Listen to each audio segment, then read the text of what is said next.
नमो नमः मित्राणि। नमस्कार मित्रजनों को। मित्रों, आज हम लोग चलते हैं जो प्रथम तरंग का शेष विषय सार बचा हुआ है वह आज हम लोग पूर्ण करेंगे। आज हम लोग चलते हैं गोनंददित्य वंश। गोनंददित्य वंश, यह गोनंददित्य वंश जो थे वह 1002 वर्षों तक कश्मीर पर शासन किया। गोनंददित्य जो था एक वंश था और वह वंश जो है 1002 वर्ष तक कश्मीर पर शासन किया था। इसमें आज हम लोग जानेंगे शासक, उनका राज्यकाल मतलब कितने समय तक वह शासन किए और उनका प्रादुर्भाव वर्ष क्या था, उद्गम वर्ष क्या था और उन पर टिप्पणी क्या किया जा रहा है, तो वह हम जानेंगे। तो आज का पहला है गोनंद तृतीय। गोनंद तृतीय, इनका शासनकाल या राज्यकाल जो है वह 35 साल तक था। उद्गम वर्ष जो है वह 1182 ईसीवी। 1182 ईसीवी। इन पे टिप्पणी कर रहे हैं। गोनंदा तृतीय ने एक नए राजवंश की स्थापना की। गोनंदा तृतीय ने क्या किया, तो वह एक नए राजवंश की स्थापना की। वह राम के वंश का था और वे राम के वंश के थे और नगा संस्कारों को बहाल किया। कौन से संस्कारों को बहाल किया, तो नगा संस्कारों को बहाल किया।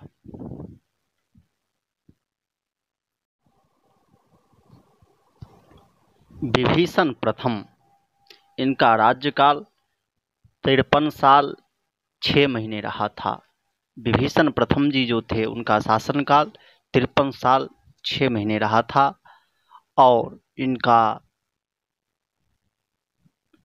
उद्गम वर्ष जो है वह 1147 ईस्वी। 1147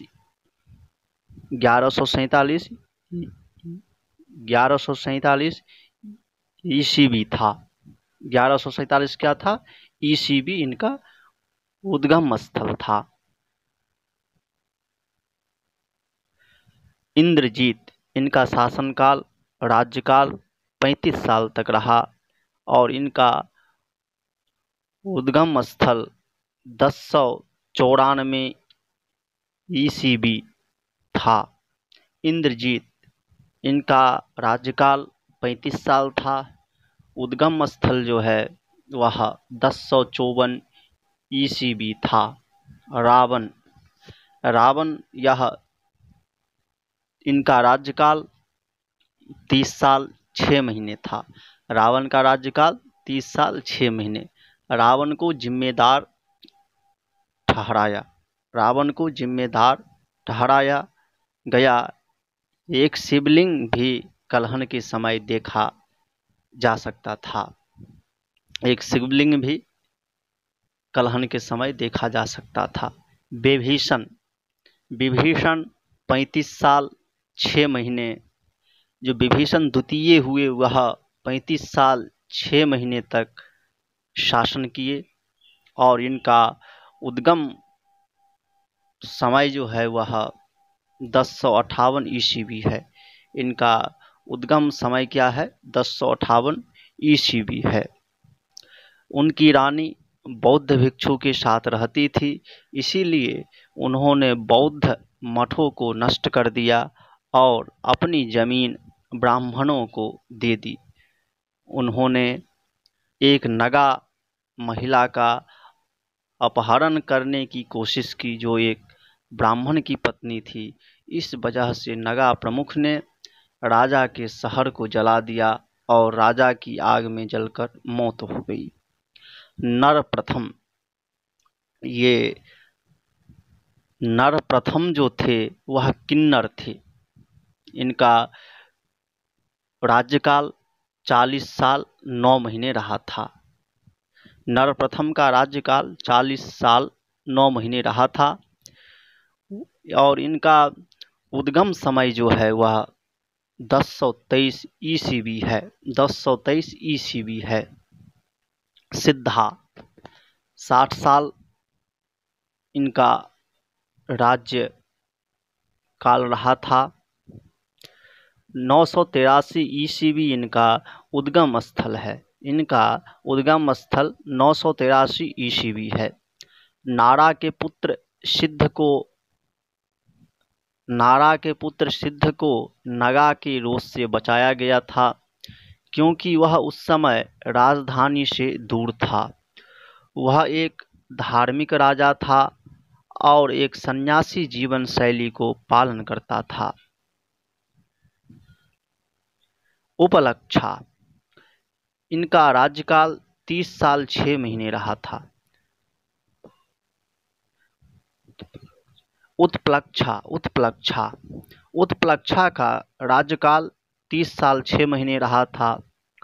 923 ईस्वी इनका उद्गम स्थल है, उद्गम समय है। 923 इनकी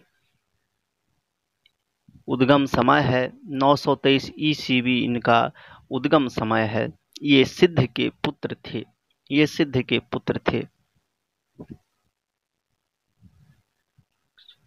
हिरण्याक्ष ये शासनकाल इनका 37 साल 7 महीने रहा था। शासनकाल इनका राज्यकाल 37 साल 7 महीने रहा था।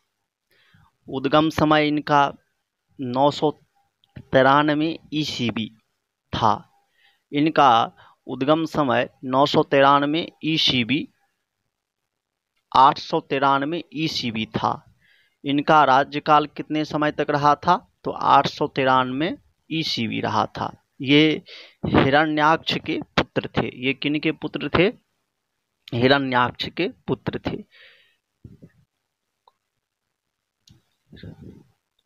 हिरण्यकुल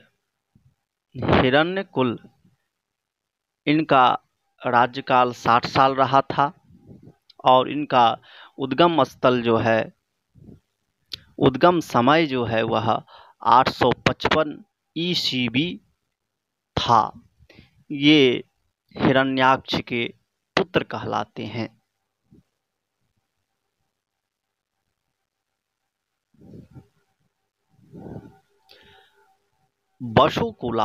मुकुला इनका राज्यकाल 60 साल तक रहा था।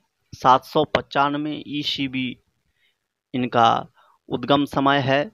हिरण्यकुला का पुत्र उनके शासनकाल के दौरान म्लेच्छों संभवतः हूनों ने कश्मीर पर कब्जा कर लिया।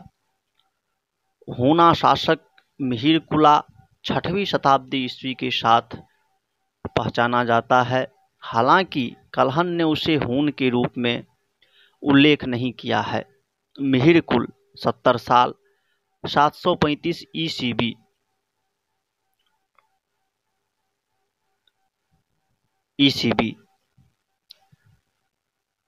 उसे लगभग 1200 साल पहले रखा है। ऐतिहासिक प्रमाणों के अनुसार मिहिरकुला की पूर्ववर्ती तोड़माना थी। कल्हण ने तोड़मन नामक एक राजा का उल्लेख किया है, लेकिन बहुत बाद में उसे पुस्तक 3 में रखता है। कल्हण के अनुसार मिहिरकुला एक क्रूर शासक था जिसने बड़ी संख्या में लोगों को मार डाला था, जिनमें बच्चे, महिलाएं, बुजुर्ग शामिल थे। उसने सिंघल साम्राज्य पर आक्रमण किया और अपने राजा को एक क्रूर व्यक्ति के साथ बदल दिया। चोल कर्नाटा से गुजरते हुए और कश्मीर पर वापस जाने वाले इन राज्यों के शासक अपनी राजधानियों को छोड़कर भाग गए और केवल चले जाने के बाद वापस लौट गए। कश्मीर लौटने पर उन्होंने 100 हाथियों को मारने का आदेश दिया, जिन्हें एक गिर हाथी के रोने से चौंका दिया गया था। एक बार मिहिरकुला ने सपने में देखा कि एक विशेष पत्थर केवल एक पवित्र महिला द्वारा स्थानांतरित किया जा सकता है।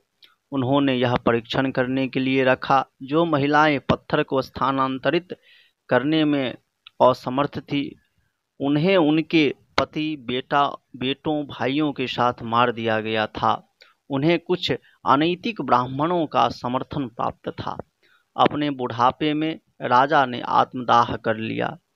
एक गुणवान राजा, जिसे बट्टा नामक एक महिला ने अपने कई पुत्रों और पौत्रों के साथ बहकाया और मार डाला।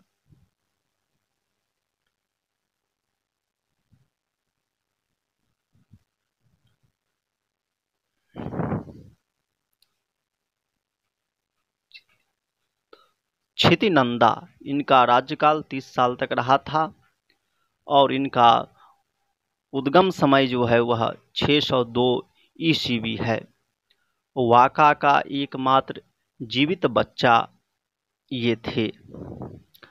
वसुनंदा 52 साल 2 महीने 552 ईस्वी, प्रेम के विज्ञान के ये जो हैं प्रवर्तक कहे जाते हैं, प्रेम के विज्ञान के प्रवर्तक कहे जाते हैं। नारा 60 साल 520 ईस्वी पूर्व, वसुनंदा का बेटा।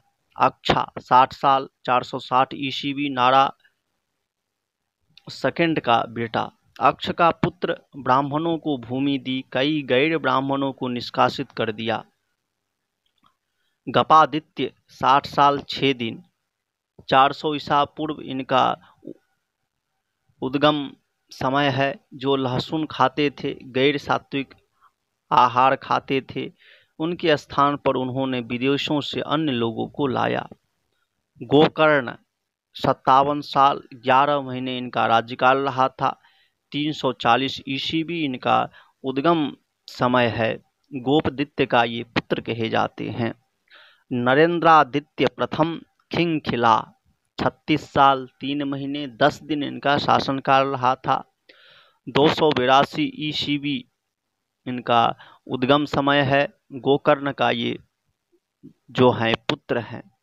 युधिष्ठिर 35 साल 5 महीने 1 दिन इनका शासन राज्यकाल रहा था। 246 ईस्वी उद्गम समय है, जिसे उसकी छोटी आँखों के कारण अंधा कहा जाता है। अपने शासनकाल के बाद के वर्षों में उसने नासमझ व्यक्तियों को संरक्षण देना शुरू कर दिया और बुद्धिमान दरबारियों ने उसे छोड़ दिया। उन्हें विद्रोही मंत्रियों द्वारा हटा दिया गया था और एक पड़ोसी राजा द्वारा शरण दी गई थी। उनकी वंशज मेघवाहन ने बाद में राजवंश के शासनकाल को बहाल किया। इस प्रकार मित्रों, जो प्रथम तरंग है उसमें विषय विवेचन है। नमस्कार, धन्यवाद।